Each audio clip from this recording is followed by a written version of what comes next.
Kumusta sa lahat, mahal na mga manunood, tinatanggap ko kayo sa channel. Kamakailan, ang mga manager ng yaman na sina Ilker Bilgi at Cunate Sayal, na kabilang sa mga makapangyarihang pangalan sa likod ng Ken Yaman, ay tumugon sa pagpuna sa pamamagitan ng pagkonekta ng live. Ang kapansin-pansing kaganapang ito ay nagkaroon ng malaking epekto sa mundo ng magazine at sinundan ito ng maraming tao. Sa paglitaw nina Ilker Bilgi at Cunate Sayal, lumitaw ang isang bagong pananaw sa karera at personalidad ni Ken Yaman.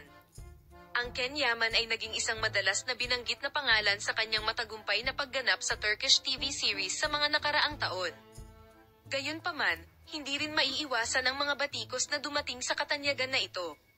Ang mga ugali at pag-uugali ni Yaman ay madalas na binabanggit at pinapuna, lalo na sa ilang mga lupon. Ang paglahok ng mga direktor na sina Ilker Bilgi at Cunate Sayal sa live na broadcast ay nagbigay sa kanya ng pagkakataong tumugon sa mga kritisismo.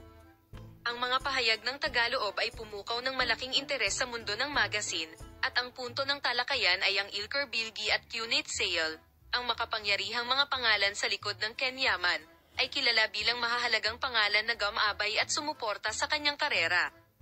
Gayunpaman, sa mga sagot na ibinigay nila sa live broadcast na ito, ipinakita nila na hindi lamang isang relasyon sa negosyo ang mayroon kundi pati na ring ang isang personal na bono.